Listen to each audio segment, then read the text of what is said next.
Music Multiverse listeners, welcome to Beyond Your Radio. You've tuned in to Panelists Favorites show, and all this year it's just alphabetical because I'm just tired of coming up with topics. No, I'm not. I'm saving those for next year. We're on the K's now, but we did the J's, and when we were doing the J's, obviously, you had to do the obvious ones: the Michael Jacksons, the Janet Jacksons, the Janis Joplins, Billy Joel. But we had Jefferson. Don't know which one. Can't remember. You'll have to watch. But it's the obscure ones that were kind of neat to catch out there. We had a hockey loving band from Rochester. We had Sass Jordan and others. So check that out if you haven't already. Today is brought to you by the letter K. You wouldn't think it's that kind of an important letter in music, but in actuality, we certainly wouldn't know what key it was if it wasn't for key, or if you were singing off key. We wouldn't have K-pop. Curse this letter.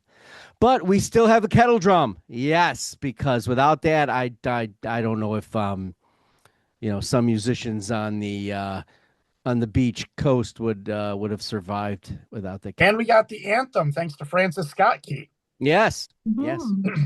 I'm hoping that's on your list.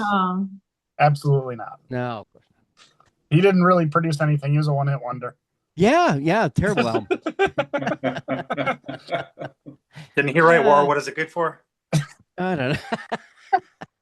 Absolutely nothing. Hey, here are our K-pop finalists on the show tonight. That's right. All K-pop references, which all will hopefully fall on deaf ears and be really funny to both panelists and the dozen people that will probably turn the show off at this point. She likes Red Velvet. Thought it was decadent cake. Thought it was a local donut. Thought it was maybe on the walls of Prince's bathroom. Susie Q. He thinks all my picks are pretty much BTS. Ray Geska. Oh, my God. He thought Itzy was a bitsy spider. Shows you what he knows. Steven Scouten. Should just be Steve Scouten, right? I don't know why. Okay. That's it. Unless you're yelling at me. Yeah. But get off my lawn. Super Junior. Yeah, let's put that on his T-shirt because he's always wrong is way too long. Alex Kaluzny. And I've never heard him at a K-pop karaoke nights, and I think there's a reason why. Jeff Young. Hey, you guys were talking about baseball before this show. Every time someone screws up, we should just hold up a K and you get 3 strikes, you're out. Show could be done in 10 minutes. I told Ray before the show, I look behind you. I think someone had 15 strikeouts swinging. Yeah, it's. I predict Ray will get walked a couple times. No, that was the bees. Base on balls. Okay, let's start it off with Ray since he's got all those lovely strikeouts behind him. All right. Well, honestly, might have been the toughest of all the letters thus far. Okay. I don't think any of my top 5 would actually be in my ultimate 50 bands of all time, but well, maybe one of them, but really not more than that. But put them together, had to knock some off, and then had to scrounge and put some together, and I did, because that was the task I was given. So at number 5, one of the most successful American progressive rock bands of the 70s. They blended a lot of different influences in with their progressive rock arrangements. A little hard rock, had some heartland rock. They had some classical, especially through their use of the violin. And their 1976 debut was their magnum opus, if you will, although the magnum opus song didn't come till an album later, but Left Overture spawned the classic rock staple Carry On My Wayward Son, led by the powerful vocals of Steve Walsh for the majority of their years, and then the electric violin of Robbie Steinhardt. Kansas celebrates their 50th year this year, and I got them in at number 5. Nice. Listen to a lot of them on that Rock and Roll 500 this past weekend. Oh, yeah. All right, we'll go from Kansas to CBGBs. Steve. Thanks, Ray, because I closed my eyes only for a moment, then the moment's gone, because I also, at number 5, from, believe it or not, Topeka, also selected the progressive rock band Kansas and the infamous Will Ferrell Dust in the Wind. My boy Blue. Yes. No, Kansas was a juggernaut of the middle 70s into the early 80s, and yeah, easy number 5 for me. We'll be doing the catalog review show. It'll be a couple of days. It's a lot of albums, I think, Yeah, if I remember correctly. Yeah. Alex. Well, the count's 0-2 in favor of Kansas, and I'm going to throw a ball instead. We're going to make the count 1-2. I'm going to go with, if it was a Lifetime Achievement Award and not my favorites, I almost would have thrown Kool in the Gang here just because I want to hear Jungle Boogie. But I'm going to go Toby Keith. Okay. He's, for a country artist, just a little different. Always had some fun songs, some clever songs. Very classical country in that sense. Gone early for a country artist, but he was one I grew up on enjoying. I can't say I revisit him often, but I think he deserves a place in my list just off of pure nostalgia of when I hear a song of his come on. Okay. Sue? Yes. Well, I also had Kansas on my list. It wasn't at number 5, but since, we're already on this ride, I'm just gonna throw it there too. Ray did a nice job of introducing it. I didn't know they were progressive. I just thought they were rock. They are progressive rock, yes. It definitely takes me back. I had to get the strikeout call there.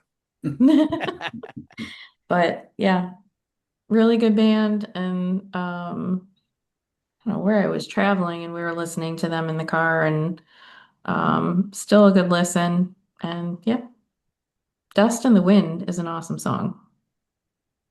That's all we are. That's all we are. That's all we're ever going to be. What? That's moody. Wow. That should be my favorite song of all time. Carry on my wayward Sue. Oh, it's going to be a long show. Jeff Young. I just want to first check, because safety comes first. I hope you're not near anything sharp or dangling, because if someone mentions the 4-letter Kiss band, I'm afraid what will happen to you, Mark. I'm not going to be that person. I'm going to go with, I don't know if you've heard of this band. Somebody may have talked about them recently. I'm going to go with Kansas. You read the 4-letter word. It's coming. Who knew I'd be wrong? Oh, okay. So I will disappoint. Kansas was my number 6. Right after Kid Play. Or right after Kid Rock. No, so my number 5. My number 5 is Mark Knopfler. Okay. I'll give him the Dire Straits thing, but I really like his solo material. Maybe not so much the last one as much, because it got a little oldish. It's more of a it's not Irish, right? No, what's the word I'm looking for? What's the thing that that Morrison does? Van Morrison? Yeah, Van Morrison. What do they call it? Celtic? Yeah. Gaelic? No. God. Welsh? There's a type of singing song, and I can't remember the name of it. Limerick? Turmeric. What? Limerick. So I love the way he plays guitar. He has a signature sound, and when he does that and he gets the voice going, I honestly think he missed a little bit of a calling. I really think he could have been a progressive rock player. He might have even been a better fill in the Pink Floyd. Could you imagine him doing Pink Floyd? I think he could have done that. But I love Mark Knopfler and all the solo stuff he's done, and including Emmylou Harris and adding and taking away from things, and really good. And of course, there's those signature sounds of Dire Straits too that still remain to this day. And I still don't know why the Buffalo Sabres used that song as their opener, but whatever. The players just wanted it. That was the whole backstory. He was my number 6, Mark. Yeah. Mm-hmm. What did you say, Alex? The players wanted it. Really? Yeah. They some inside joke amongst the guys, and they finally said, all right, we're sick of coming out to the hip, and wanted that instead. At least they had good songs Their also. song should have been "I will do anything for," but I won't do that. Back to Ray. All right, well, actually, their name already got dropped, although not as a number, but I will add them in as a number. Allows me to get a little bit soulful, and one of the most soulful acts for me growing up. They blended jazz and funk and soul and disco and pop into a sound that became hugely popular across many decades. They were actually a fully self-contained group, meaning that they wrote all their material, they arranged all their material, and they performed all their own music at a time when many groups in the R&B genre relied heavily on outside producers and studio musicians. Started by a couple of brothers, a couple of Bell brothers. One was Ronald, the other one was Robert Cool Bell, and they are Cool and the Gang. Good band. Jungle Boogie was just a hell of a good song. I'd make that a goal song. They did New Year's Eve forever and ever and ever. Yeah. Yeah, they were good. Steve, are you going to duplicate that? Of course I am. Ray was looking in my windows. Yeah, Jungle Boogie was one of their early, songs from 19, in the 70s. I believe on the Saturday Night Fever soundtrack, Jungle Boogie was, and then from 79 to 88, I mean, they were soul music. I mean, you couldn't go far without hearing Celebration, Ladies Night, Cherish, Get Down on It, all of it. Joanna. Joanna, another one. Yeah. Yeah, they were a staple of my middle school through high school where Kool and the Gang was on a lot, and a summertime band, Pretty you'd always much. during the summer and yeah. So Ray and I are now 2 for 2 at number Wow. 2. It's actually cool. I was snuck in the back door of Shays to see them play, and Oh, no kidding. Mhm. No Yeah. kidding. back when you could, get away with stuff like that. I think it was Something makes me say 1984. I saw them at Silver Stadium in Rochester for like a baseball, back like the Bisons used to do that, where they'd have a Yeah. band after the game. They And played a free show in North Tonawanda on the river for like 4th of July one year. yeah, they got to that point. Yeah. People used to smoke their cigarettes around the corner from my high school. Oh wait, no, that's just cool. Acacools. And then the gang chimed in. Okay. Alex. I'm here to throw another ball because I am not going to complete the strikeout. My number 4 is probably what I would venture to guess Mark would have said would be my number 1, which leaves a lot to be desired where this list is going to go for me. My number 4, from fabulous Las Vegas, Nevada, The Killers. Yeah. Oh, The Killers. One of my, again, favorite, and Mark knows this, I can actually The Killers. yank it out right now. One of my favorite live concert DVDs. Yeah. Royal Albert Hall. They're not as they don't ring to me as much as they used to, maybe. Probably because I've heard Mr. Brightside enough to want to take a shot every time it comes on. That album was so great. Yeah, It was. And you know what? To this day, I think even the song Sam's Town is probably the one that resonates with me the most. Just gives that vibe of when you're finally coming home, and I think I felt that playing it when I was landing down in Vegas, trying to envision what they were thinking when they wrote it. So, very good lyrics, very good sound to that band. They've stood amongst the revolutions to still be consistently one of the better album releases each time they come out with something. So, yeah. And artists, if I may say so, in the music video world, because they do put on a good production when they do a video. Thought the last record was really, really good.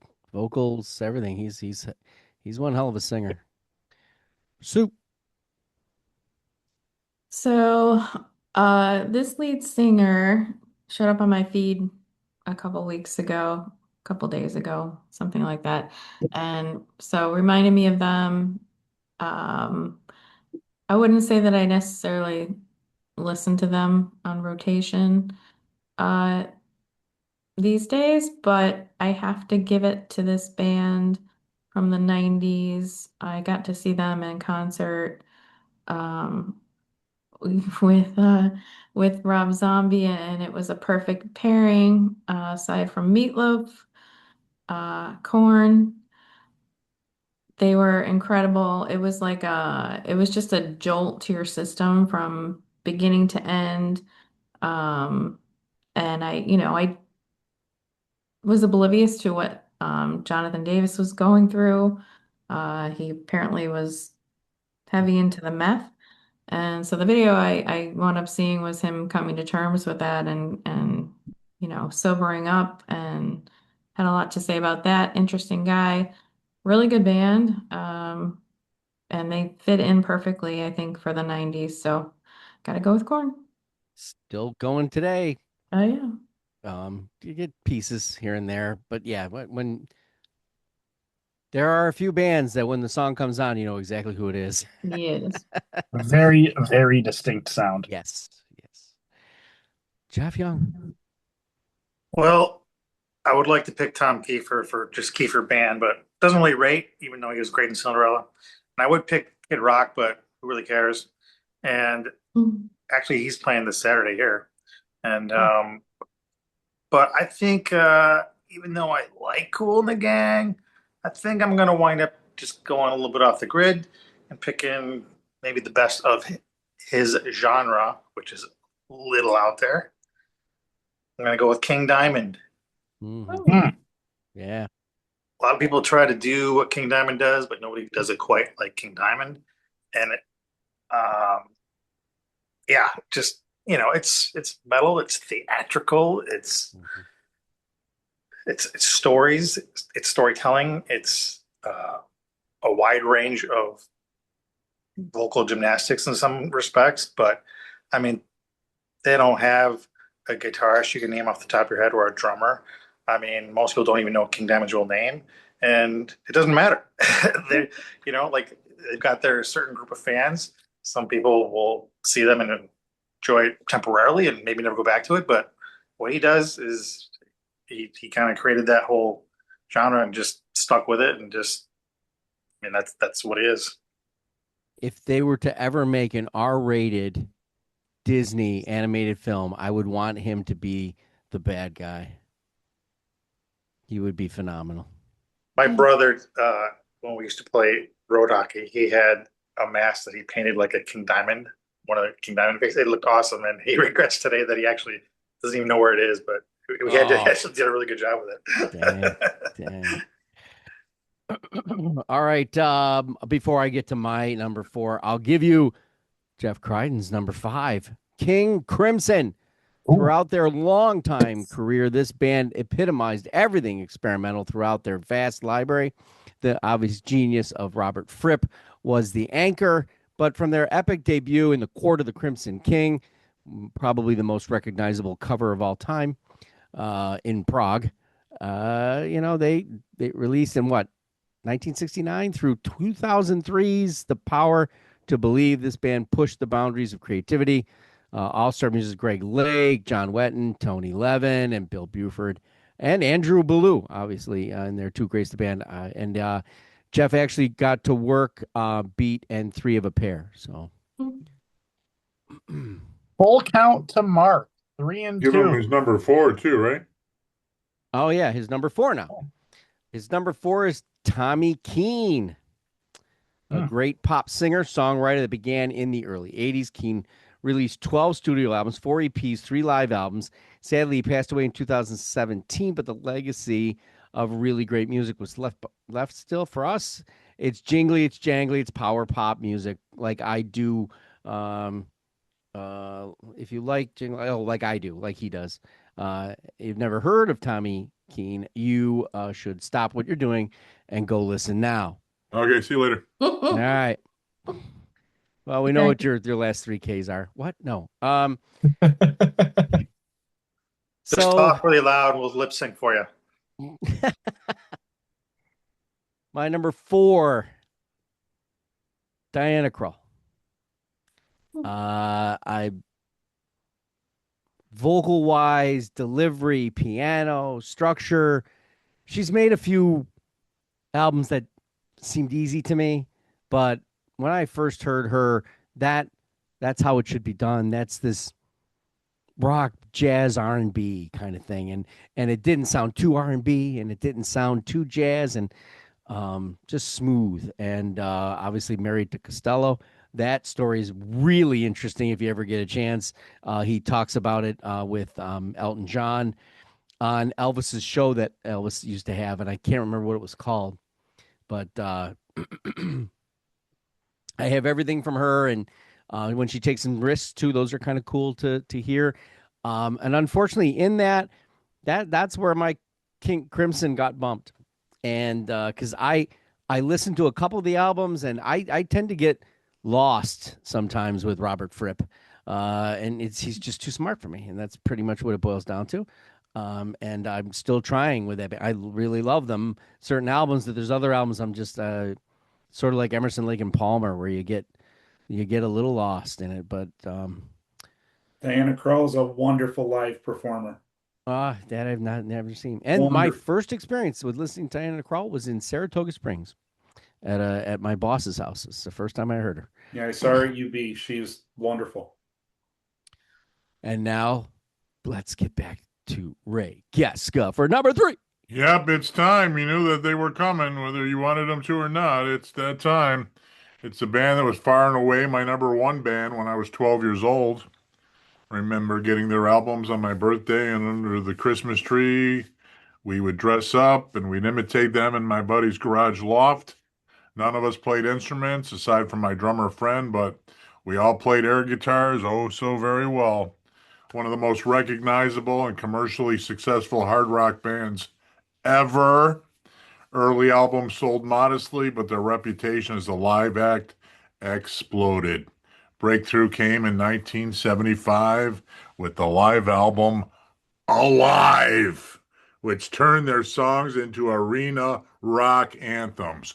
You wanted the best, you got the best. The greatest band in the land, Kiss! Pioneers of marketing. Gotta let them have Yeah, it. it was the same way, man. I begged my parents, "Can I go to this concert?" No, so I was stuck with watching neighbors down the street putting on a garage show. Same thing. I'm just glad they called the album Alive. Dead would have sounded awful. Or Grateful. Yes. What? Oh, I've seen Kiss, Steve. and they were good. You did? I didn't know you. When did you see him? Saw them here in Tampa. I don't know, maybe 10 years ago. Okay. They played the arena. No, it was an outdoor like amphitheater. Oh, okay. Steve Scouten, are you going to follow Ray again? And here's where the roads diverge. I count as 1 and 1. All due respect to Razor for his choice. I'm gonna go with we mentioned brothers when it came to Kool and the Gang. I'm gonna go with a couple brothers from London. The Kinks are one of my favorite bands. They spanned a lot of time with a lot of different styles, really. You can go from Sunday Afternoon to Lola to You Really Got Me to Waterloo Sunset, and then they came into the 80s with Come Dancing, Destroyer, Well Respected Man. They were really all over the place, and I think that's what drew me to them. I got into the Kinks in high school and right through. They were a staple on a drinking night in college. We'd always put the Kinks in, and easy number 3 for me. The Kinks. Hey, riddle me this: like, what is the deal with the Kinks that what was it, the American Federation of Musicians, whatever that is, banned them from playing in the U.S. for 4 years, so they missed Woodstock? Like, first of all, what is that organization? Why does anybody in a band care about them? And why would the Kinks obey that command, like not to play somewhere? Yeah, what is the deal with that? That's a wonderful question. Unfortunately, my research doesn't go that deep.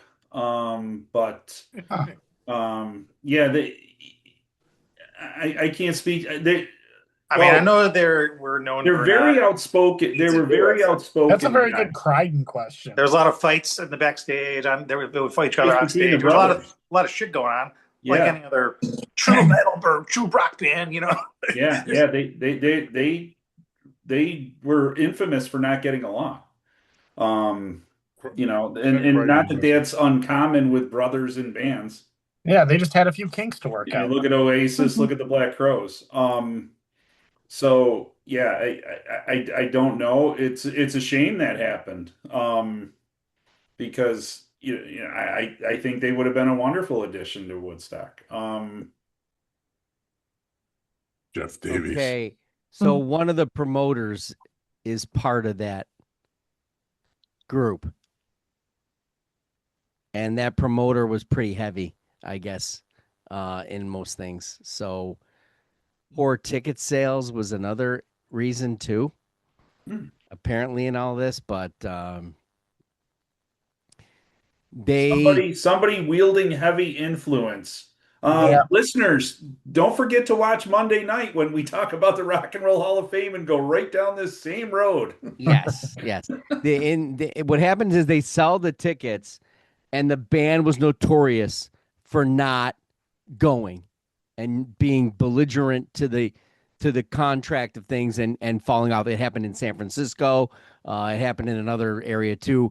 So that was like the final straw for some of these people. And they just didn't. They banned them from touring.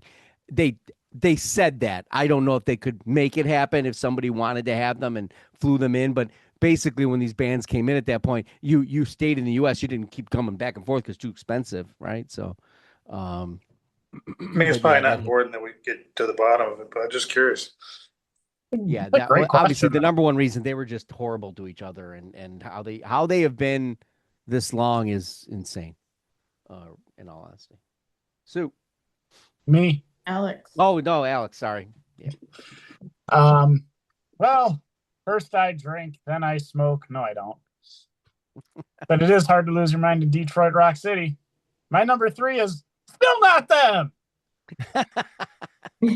My number 3 is the Scandinavian rock artists who still haven't put out enough material for me to soak in and enjoy. And my golly, do I want more of it. But they've put out enough to be good enough to make the list right off the bat. Favorite album being A.B. It would be the band Kaleo. If you have not heard them, there is a song. Yes. This is how I introduce and give my sales pitch to listen to them. There's a song on that album that is completely in like Norwegian. Don't know a single word of it. And it's one of the most beautiful songs I've ever heard in my life. Yeah, it's just the way it sounds. Kaleo's really solid. I can see them being in a bill with the Black Keys. 100%. I think I saw them open for the Stones in Arizona in 2019. If I'm not that mistaken. is absolutely possible. I remember hearing them. Like I had a Pandora channel or something. I don't know who I started it with, and that group would come up, and they did open that show, and they were great. That's a great call. Surface Sounds was another good album of theirs. I always said that if you wanted the next Chelsea Dagger Blackhawks goal song, you'd pick Kaleo's Glass House. You could easily cue one up at some point in that track. They've just impressed me from the moment I heard them and went down the rabbit hole. So very good easy pick. Just for me. Just not enough, like you said, just not enough. It's a beautiful thing, but we talk about a sweet spot of anticipation, like oversaturating and constantly coming out with albums, or just something causes you to take a rest, fade away, whatever the case is. They're one of those bands that, for me at least, having liked what I've heard of them so far, I'm like itching for that next thing. Like, come on, give me more. I want more. That's how this used to be for all of us back in the 70s, 80s, 90s. And usually when the bands put out stuff too fast, didn't go so well, really. So I don't mind. I don't mind the wait. But they're teetering on that wait where now I'm wondering, like, are you guys going to do something? Yeah, I don't know what their whole story is, but I'll tell you. First time I heard that, I'm like, it's like Lenny Kravitz on crack. I'm trying to figure where are they from. Then when it says what, I don't what I, and then nothing is the same. It still has a blues Mhm. thickness to it in line, but man, it takes Does. that and goes above it, below it, in it, out it. Hey, do I need to use electronica? Sure. Am I going to do a dance track here? Why not? I don't know. They Am I have even going to sing no in rules. English? And Hey, it's been a while there's since I had some blues crack. yes, that's right. Well, it's beat Is that with a blues. K? All right. Sue, follow that one. Yeah, well, you gave me a nice lead up because I went with Lenny without the Kravitz. Um, I didn't do a lot of research into him, just he came up into my mind as a K that I had kind of forgotten about, but listened to him quite a bit. I think it was late 80s, early 90s especially. Um, I know he was compared to a lot of different artists and um was good with guitar. He just seems like such a presence, and in reading a bit about him, interesting life, amazing abs, just lots of talent, guitar, vocals, and he had, in case anybody forgot, Are You Gonna Go My Way? Which was played a million times, Fly Away, American Woman, It Ain't Over Till It's Over Again. Um, some, And really good abs. You forgot to what? mention that. And really good abs. Come And on, where's the cool hair. What else? Mark's face. He it's the coolest song of all time? It's not, but it's when you can write a song about a cab driver. Come on, Oh yeah. that song. Every time that's on, you can't turn that off, and you are not going to sit there and just go and not move. And there's his acting. You know what's funny about Kravitz to me, and he's not on my list, and that's a good call because I think I may have overlooked him a little bit. When I used to play for Mark in hockey, I always had a Walkman, and I was probably one of those people that before the iPod ever came out and you saw players listening to shit walking in, I was doing that with a little over-ear headset. And I'm pretty sure that at least for a third of those games, one of those albums I listened to, and thank God Mark didn't find it or else he would have thrown my Walkman and probably smashed the disc, was Lenny Kravitz's Baptism album. Yeah, baptism. Well, I don't remember there being a fiery song on there, but all right, They're the top of the record. First couple tracks were okay. Not the rest of it, but You were a sentimental defenseman, apparently. It worked for Alex. The Hammer. What am I, Jeff Young? Yeah. Yep. Well, Kravitz is a really good one, and I didn't think of him, so he's not on my list. But he might have gone in this spot that I saved for one that it might be the strangest selection today, which is KMFDM. Ah. Your industrial, your dance, your electronic, Yeah, your cartoon album covers, it's just out there, like heavy, just usually just always interesting, and in some way unique for every album too. But I don't even know all their stuff, but yeah. man, I'm almost anytime something pops up, whether it's on like a music channel or it could just be a YouTube on just passing by, like you click on it and it's usually worth listening to. It's like I've seen them once and they're good, but they just have just I don't know, they're unique and kind of like there's really nobody like them. And they're unique for their hatred of what band? I mean, that's kind of that's folklore, isn't it? It's not real. Supposedly their name stands for Kill Motherfucking Depeche Mode. No, that was somebody I read when I was looking at this up, that was an answer they gave to a reporter when they asked them. Yes. Like it did say that it's based on a nonsensical German phrase, which I'm not going to try to pronounce, but it's generally translated as "no pity for the majority." But that was like that rumor was started just by them answering a reporter's question. I like that. I mean, they may have hated him. I don't know, but that'd be a fun. Probably hated everybody. All right, Jeff Cried, number 3. B.B. King. Mm. Good call. His belief is that there will be other people speaking about his genius from the panel, so I'll keep it short and sweet. Nobody in the history of music sounded like B.B. King. He and Lucille were a match made in heaven. The thrill is never gone listening to this man. It's true. And inspirational to people Clapton and Oodles and I've been to his Gaggles. jazz club in Nashville, but unfortunately he wasn't there. I guess he used to pop in quite a bit, but I was hoping to catch him, but he wasn't there. Full admittedly, I would have bumped Toby Keith off my list if I just didn't forget for a moment about B.B. King or Kravitz. Yeah. Let's say, hey, it's you know, it's your list. It's and depending on how much time you spent on this, 7 hours, and it'll depend on what you get to. All right, so my number 3. I obviously agree with Jeff Crichton. B.B. King is the king of the blues in a certain way. Just his style, his way.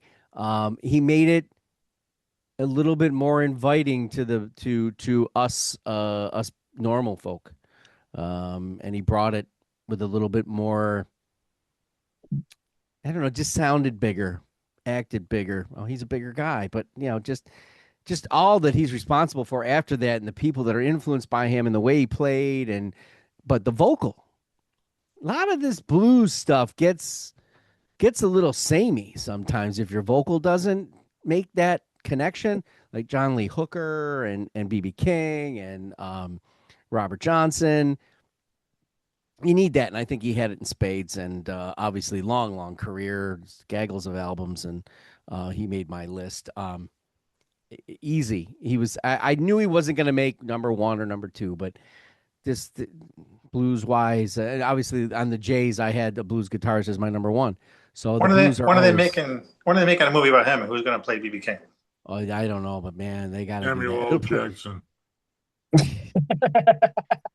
It'll be Randy Jackson. Is that what he said?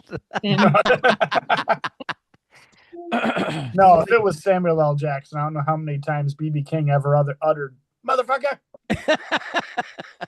Yeah, I don't know. It'll be, oh, wow. It's like who's going to play James Bond? Wow, that's obtuse. Let's go back to Ray and find out if he's got a king on his list. Well, I'll tell you, there was sure a lot of kings to choose from. Yes. And that doesn't even include Elvis or Bernard or Clancy or Henry VIII for that matter. Or Billie Jean. But yeah, quite a few kings, including the one at number 2, one of the most influential songwriters in popular music history. Before becoming a major solo artist, she was already a legendary songwriter, and her compositions helped define pop music in the 60s and 70s. Her and her songwriting partner, Jerry Goffin. By the late 1960s, she moved toward performing her own material, and in 1971 came her breakthrough album as a solo artist, and it was one of the most celebrated albums ever made. The album was Tapestry, which spent more than 15 consecutive weeks at number 1 in the United States and became one of the best-selling albums of all time. Carol Joan Klein is better known as Carole King. Choice. Let's go over to Steve Scouten. So my number 2 has been mentioned, but because my good friend Ray loves to hear tidbits about people that I mention, and will appreciate the fact that his mom was Helen Willis on the Jeffersons, and that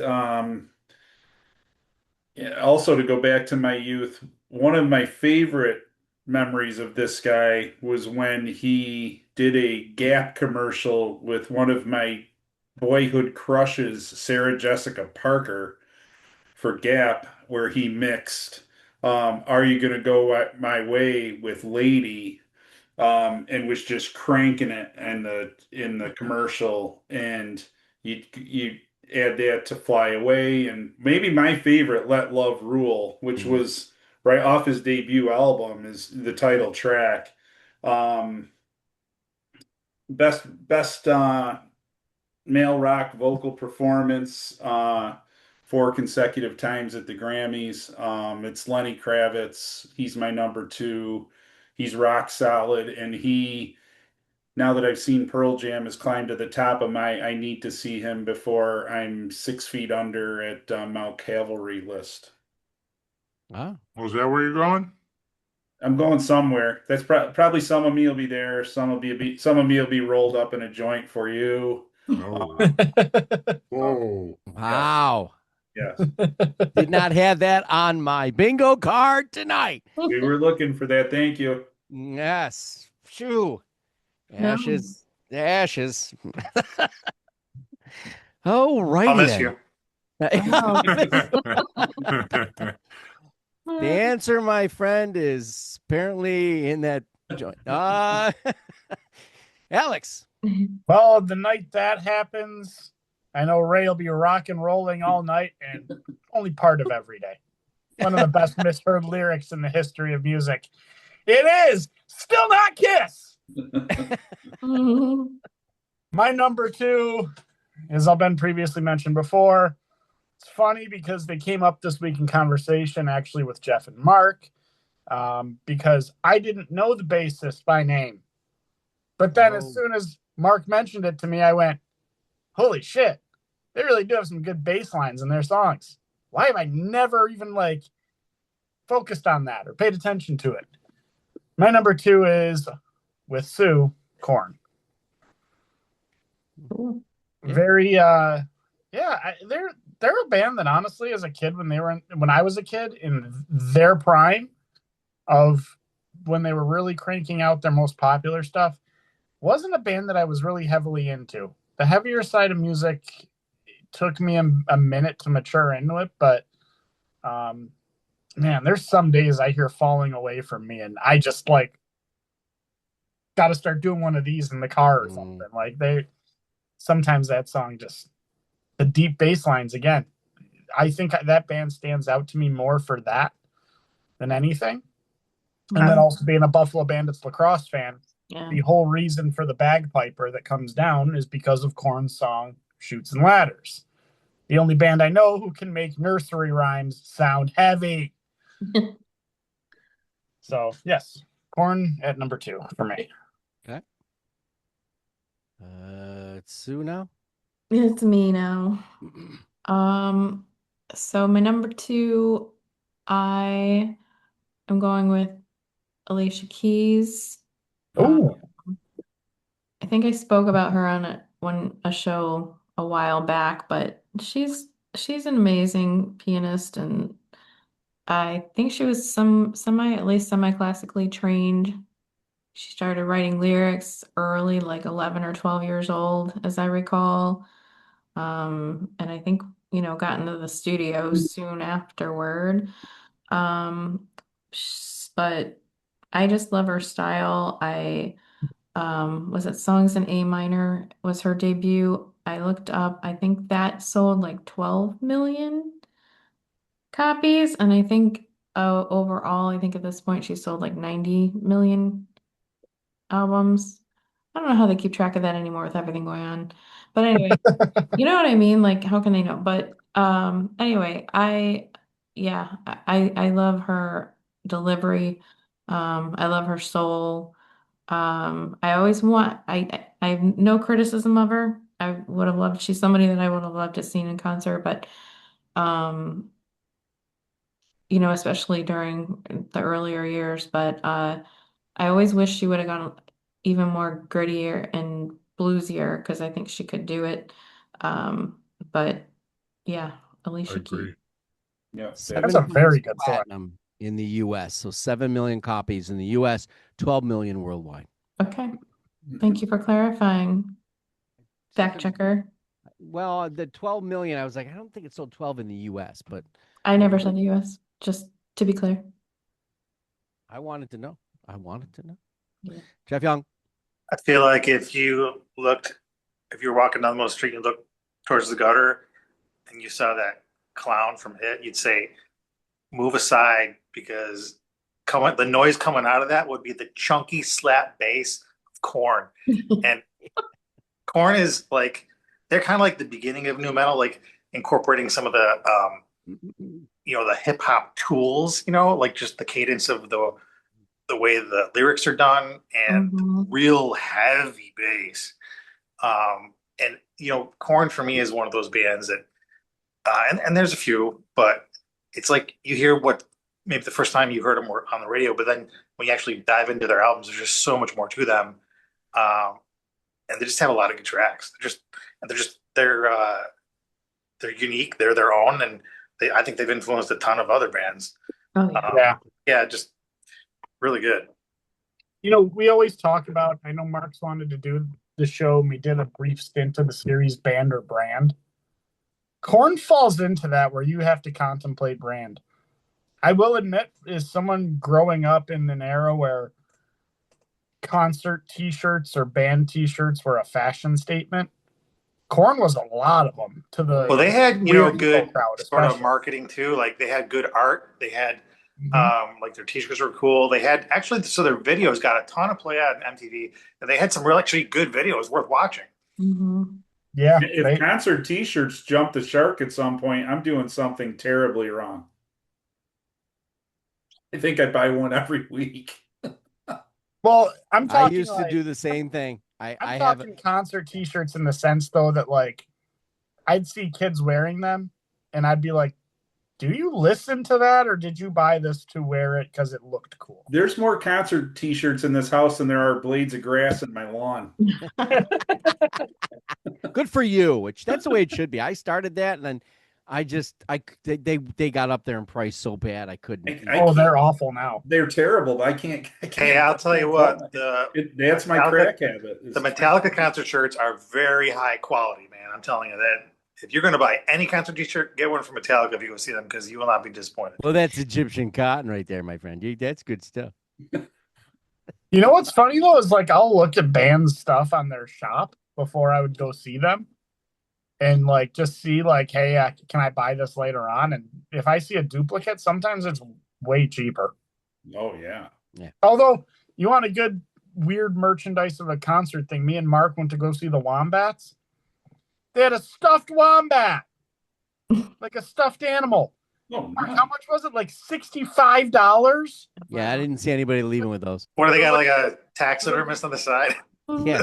Well, the wombats come out at the end of the show, and they whatever. Yeah, That was the only part that wasn't exactly all that in a bag of chips. The wombats were fantastic. Is there a hockey team named the Wombats? Maybe. There should be. I know there's the Like Erie it. Otters, but Yeah. I don't think there's a wombat. It's utterly ridiculous. So Jeff Crichton, he has Carole King. That's correct. When a young Carole and her husband Jerry Goffin were writing songs together in the Brill Building in New York City, nobody saw what was to become. When Carole branched off to sing her own songs by forming the short-lived band The City, she was on her way. She released her first solo album in the winter of 1970. It was the next album that was followed that, which Ray Geska talked magically about, and that was Tapestry Exploded. I mean, it's probably top 5 female albums of all time. And we all know the story and the songs that were covered by other artists off that beautiful album. Her career is so vast, and her albums never reached Tapestry success, but Carole King is definitely worthy of number 2 on my list, which will bring him to his number 1, which we'll get to. Which that's going to be a real surprise. Yeah, so shocker. Real shocker. Speaking of a real shocker, Ray Geska. What about you? Oh, it's me. Oh, I got to do my number 2. Oh, I know. Korn. Yeah, it was the minute I heard that band, I'm like, my God, what are they even doing? Who inspired them? Just and I thought they worked for Adidas. I had no idea it was the name of a song. It took me a long time, but I have every album over there from beginning to a couple years ago. And I have his solo stuff, Jonathan Davis. It's all good stuff. I think maybe they're just that standard. Is that, I don't know. It's 90s, yes, but they have still overcome and stayed the course. And people still go and they sell out their shows. But if you and I do not, I didn't get to go. Sue wouldn't let me go to go see Korn, Rob Zombie. So I don't have a Korn shirt, but I'll tell you what, that'd be a nice one to have. I've seen Well, Korn for once. Jeff and I, our mother wouldn't let us go to a concert, but Sue keeps you from going to a concert. Yeah. I don't think that's true, but If I was them, my merchandise would be selling an ear. yeah. I'd be selling ears of corn. Stu's like, you stay home, keep making the cheese dip, and nobody gets hurt. It's true. Sue's doing it with her hair like completely flipped this way over her face while she's like getting ready to go out for that show. Oh, she was dressed to the I nines. There's no question. didn't. But there was a cool thing that happened that night on the way to the concert, which I can't remember where it was. I think it was at Hamilton. was it Hamilton? It was like at a college or something. But anyway, Yeah. Saw a meteor go across the sky. It's pretty cool. Okay. I bet it landed in a cornfield. Probably. And It's part of Superman it's part of came the out after of show. cornfield. All right. Yes, my number 2 is Korn. No question. Ray, thanks for reminding myself of myself. You're welcome anytime. Someone's got to keep the show on the rails. Anything I can do to Ray, help. brought to you by Letter K. Yes. Well, one of the greatest and most influential blues musicians of all time, born in 1925. He grew up on the Mississippi Delta, where gospel music and rural blues shaped his style. He worked as a farm laborer in his youth before moving to Memphis, where his musical career began taking off in the late 1940s. He was working as a DJ in Memphis, and he took on the name Bugle Boy. Over time, he shortened it to BB. One of the most famous parts of his legend was his guitar, which he named Lucille. And without any further ado, number 1 is BB King. And I got to give a shout out to Channel 75, BB King Bluesville. Is that where Bugle Boy jeans came from?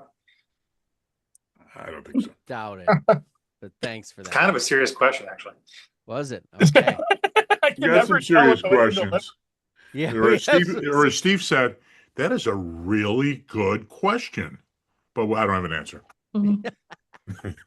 True. I am ill prepared to answer that at this time.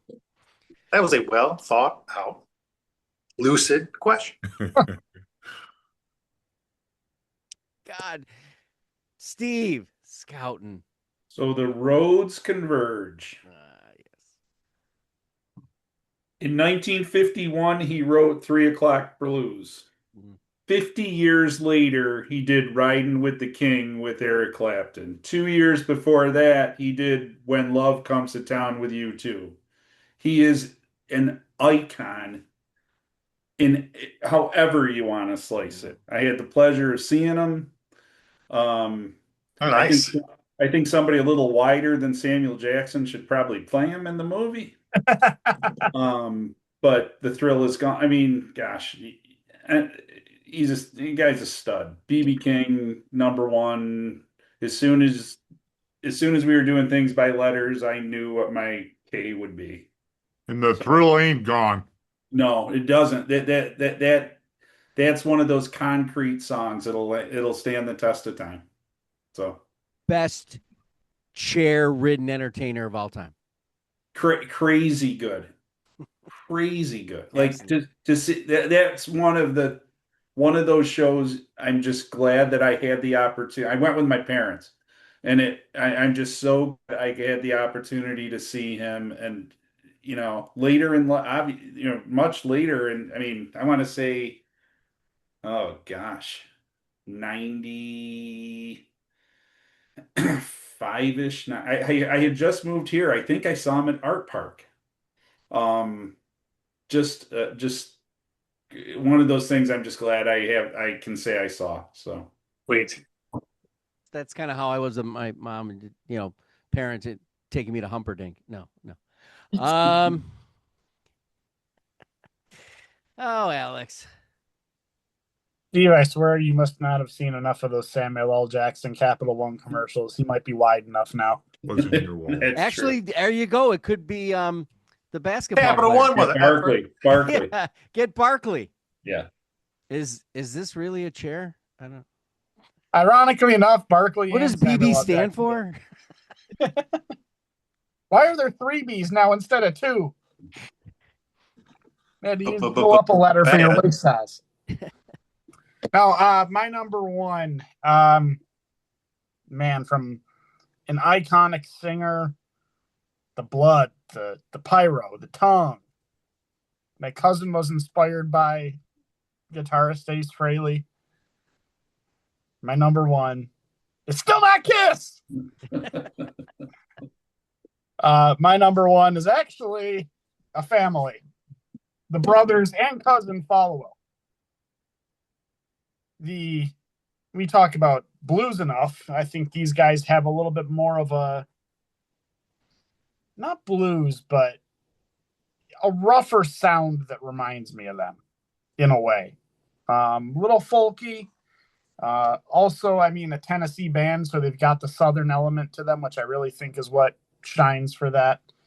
Something I didn't realize till later in my listening of them. Top to bottom, great catalog. Some of the more recent albums just as good as the early stuff that put them on the map. It is Kings of Leon. Mm-hmm. Yep. Kings of Leon. You got to write that. I figured that was going to be your number one. I thought your number two was going to be the Killers. Yeah, you know what? As I thought about the Killers, that was one that started slipping down the list because I started looking at the bands I put ahead of them. I went, I like them a little more. I gotta say, back when they started, they could have been that Mumford & Son, not in the Mumford & Son mentality, how they play from the standpoint of the songs, but their energy and the songwriting and how they came to task. But well, I don't know if record company Bullamagarchy, but the last record just sounded to me like I couldn't, like it was lost on them. See, but like for me, it was their slower stuff sounds very Mumford & Sons, but they haven't that other element where they can pick it up and rock. Mm-hmm. Oh yeah. But my personal favorite, When You See Yourself from 2021, not necessarily the 2024 record, but that one in 21 was my favorite. What happened with Kings of Leon? It's like they could never follow up to that. What was that? 2009 that album came out. Mm-hmm. It's like I want to say it was so huge. Mm-hmm. Yeah, it's like they could, it's like after that they had another release that I think had a single and then one that barely hit the top 40, and then partially were never heard from again. Really. Yeah. Well, they got a little commercial with Aha Shake Heartbreak. Yep. Because I still remember hearing that was prior to Only by the Night. Yeah. And then obviously Only by the Night picked it up. I mean, what was they had to move. They had to move down in the alphabetical section because suddenly there was Kings of Convenience. So that might have changed their. No. Okay. But you know what? Walls started to get a lot of radio play with their singles. And that's when they started to pick back up, but that took until about 2016, 2017 to follow up when they were really all around in 09 and 10. So plus the whole industry just took on a whole. There was a half a decade gap that took them to get right back to being in the popular realm again. Yeah, they got to get in some video games. On the sports side, those work. Anyway. Surprised nobody had Kingdom on their album things. Hey, Sue, what's your number one? Okay, my number one. First, I just want to say, Jeff Young. I think you already know this, but he is onto something with the Bugle Boy jeans, and it is worth a little Google search. Go down a little rabbit hole. Absolutely. So look it up, girl. Look it up. But yeah, there is something to it. So is it? Yep. So I was It didn't have that on my bingo card either. so I was looking into all that. Now where am I? Which Number they were one. real like preppy poppy type jeans too. Sort of. I mean, they They're had the different same styles, On I Saturday guess. Night Live, is he wearing Bugle Boy jeans? Right, right. They No. were Was very that the popular actual for a commercial? while. So what's the story? No, remember it was no. Wait. Wasn't there? The person got hit by a car, and they said, "Wasn't he wearing Bugle Boy jeans?" Who did? Something Oh, like Was that, that? yeah, Was that Dennis Miller? maybe. Excuse me. Was the girl? Yeah, had to be Dennis Miller. this I'll would bet have my life happened. on it. This would have been around the early 80s. Oh my God, did we go off topic? Sorry. Absolutely. All right, so back to music. My number one is a Canadian artist. Sorry, I'm just gonna keep it short. You can take it from here. No. I have you go, girl. You go. No, but anyway, very unique voice, um, lovely lyrics. I think she's written songs for gobs of other artists. Um, the melodies, the songs are beautiful, and I'm not, I guess, I'll hold back a little bit because someone else might be speaking about her, but Mark says her last name very differently than I do. Chantal Kreviazuk, I don't know. Chantal K from Canada, uh, was able to see her over at, what the heck is it called now? Jackson Trigg. Jackson Triggs, yep. And you would know her if the name doesn't ring a bell. Songs like Feels Like Home, Leaving on a Jet Plane, Before You, Surrounded. She's got, I think, at least 9 albums, studio albums, and then probably more, I'm sure. Um, really great live, and I actually looked up and I think she's playing at Jackson Triggs this year. Yeah, she's a staple there So almost. worth a go if you Her can. and her husband. They still play together? Yes, Cool. that would be Rain Mautier of Our Lady Peace. Yes. Oh, no shit. Yeah. Yep. So yeah, she'll be there she's on the docket this year, so Damn. Okay, to Jeff Young. I gotta go with the band that influenced Led Zeppelin and Van Halen, and that's the Kinks.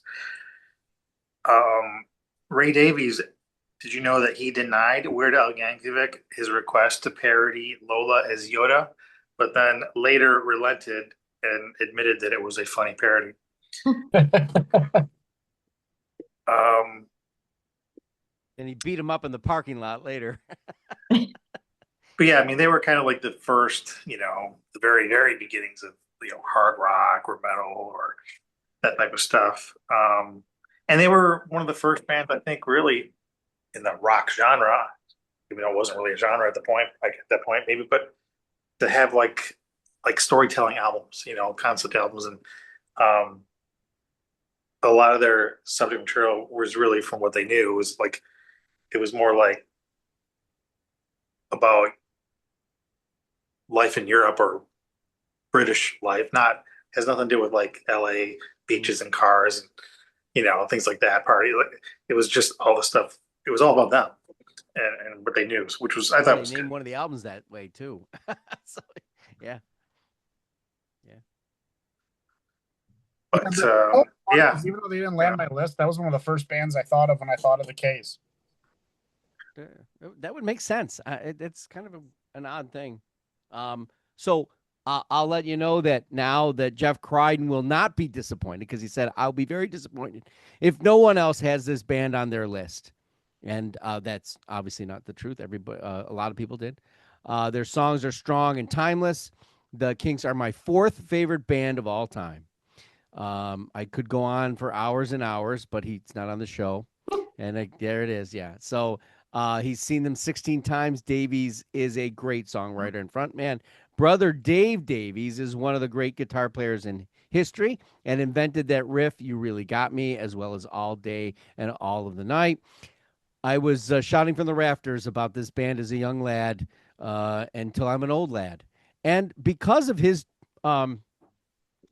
things that he did with me, I went back because I knew those songs, but I want to know more. So I have the box set over here that I've been going through, and the Kinks on my list would have been very, very low. They would have been on the list because of their importance to rock and roll. Well, wait a minute. If they're that important to rock and roll, then why? Never mind. That'll be another show. So this is that idea of learning and coming up, man. I got other bands that are K's, but they moved way up and they were in my top 10 over time. And this is how it happens for you. You know, that kid wearing the Korn shirt, okay, who's 9. Really good choice, parents. Eventually they're going to listen to Korn and they're going to find out. Yes, homeschooled. My number 1. I reiterate my favorite lady there. Would this woman have ever been on my list at a certain point? No. I didn't really know until I sat down and started digesting albums, but it was the live show. Seeing her HBO Canada at Jackson Triggs at a piano. She could have done it solo. She chose not to. She's got a band with her, and one of our favorite bass players in Canada was along for the ride as well, Mr. Fox, who knows people's songs better than the artists know them. Because that's the same one that played with Stephen Page, right? Yes. Yep. And tons of other artists over time too. I don't know. I was just kind of blown away. Now the minute I heard her voice, it just called to me. There's a pop sensibility, but the delivery as this sophisticated, like maternal rock instinct in actuality. She's written songs for Avril Lavigne, Kelly Clarkson, Shakira, Pitbull with Aguilera, and even Jennifer Lopez. She's obviously married to Rain Marie of Our Lady Peace, I just spoke of, who she does sing and write together with. As a matter of fact, there is a movie about the two of them that they put together about being married and the trials and tribulations of that and how it is to be two rock singers. Just there's a grace. She also lets herself be very vulnerable. She's funny. And that's what makes some of the covers sound like that she might have been the one who wrote them, which is not obviously true. Obviously, Leaving on a Jet Plane, not her song. Even one of her biggest hits is Randy Newman's song. So, Feels Like Home. That's a Randy Newman song. And you wouldn't even know Randy Newman wrote it, or you remembered it after you hear her version. But then she sang "Oh Canada" at this year, last year's, this is the year before, 2020, in Boston for the tournament, the Four Nations tournament. And she actually changed the Canadian anthem lyrics, as she is a political activist and stuff. She changed it to "In All of Our Command," and trying to make a point. She really can deliver it. And well, I will say this: I believe she is the most underrated songwriter, singer-songwriter of her generation. And if you don't know who she is, look her up. Her name is Chantal Kreviazuk. And she is married to Rain Marie of Our Lady Peace. You'll find several albums, all very different in the way they come together, but still that believability, that connectivity. I don't know how any female in Canada wouldn't, know who she is and the songs and be familiar. But in the U.S., it might be a little bit tough because these we're on the northern part of that. Yeah, I don't know how far south they really go, but she's an outstanding artist. And she well deserved to be at number 1, even though people like B.B. King and the Kinks and those things, that's why we do this show. So honorable mentions, right? Yeah, a bunch of them were mentioned. Couple that I just wanted to give shout outs to include Casey and the Sunshine Band, and a bunch of fun hits in the 70s. Let me rock you, Chaka Khan. Let me rock you because I feel for you. Chaka, Benny King, did some great song. He was originally with the Drifters, then he went on to do Stand By Me, Spanish Harlem, stuff like that. Gladys Knight was another great singer in her day with the Pips, and solo, and also the late Chris Christopherson. Yeah. Okay, since you said that, I'm going to give the greatest shout out. I obviously, with my background, country, outlaw country was not my thing. I will thank Chris Christopherson, his catalog, his fans. It is the most watched show on Beyond Your Radio of all time, and still to this day continues to get more and more hits into Oh the yeah, thousands and what thousands. show was that? It was Thank You Forever, or Thank You Forever, Chris Christopherson. When he died, I did a show Oh on yeah. him with the Grateful Dude, and and I learned a little bit more than I didn't know, and I thought it was interesting. And there's tons of comments from people. They were happy that I did something like that, but he was an outlaw. He was Yeah. an outlaw. Cool dude. Yes. I wanna thank him for helping Blade kill vampires. Yes, there's another. Yes. Steve. I have a couple. Ray took my Casey and the Sunshine Band, and that's okay. I have the Kaiser Chiefs. Ooh, yeah. I have Keb Mo. Oh yeah. I have Crocus. Headhunter. And because Mark always likes a Canadian band, I have the Kings. They opened for somebody one night. Switching to Glide. That's right. From a Thursday point of view. That was a Good great call song. on Crocus. I thought I might be the only one to mention that, but that's cool. Mr. Alex, what do you got? Screaming in the night. Well, Yes. would you scream during the day? Doesn't make any sense. If you like U2, the closest band I've heard to them in terms of a sound, and I'm not calling these guys U2, and they don't, it says they still exist, but the last album they put out was 2019, is the band Keen. Oh yeah, They're- we know. They're an enjoyable listen. Yeah. His solo career has sort of taken some of that. Oh, wait a minute. Did I do an Unknown Sunday? Never mind. Sue. Yeah, number 6 on my list because they were pushed down would have been Kebmo. And fun fact, I'm pretty sure Casey and the Sunshine Band, it's the first song I remember I would have been like 3 or 4 or 5. It's the weirdest. I don't know why I have this memory in my head, but upstairs in my attic bedroom, like first thing, that's the first song I remember. So weird.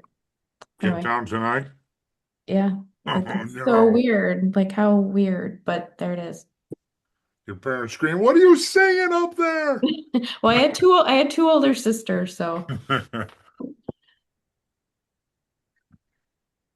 Jeff, what do you got? When you mentioned Crocus, it brought me back to, you remember when they'd have the compilation albums come out? Like the most well-known one, I think, was Masters of Metal. And you'd get that, and I'd get it as a cassette, or my brother would buy it at like, Cabbages or record store, and you'd recognize, easily 4 or 5 of the artists on there, and the other ones you wouldn't know. But like with one of the ones I didn't know was Crocus.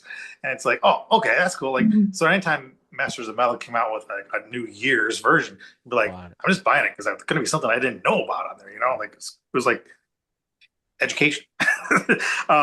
Couple of the ones that, I grew up with, like King's X, and Killing Joke, and Kill Switch Engage is okay, but I'm surprised no one mentioned King Gizzard and the Wizard Lizard. yeah, I know. Yeah.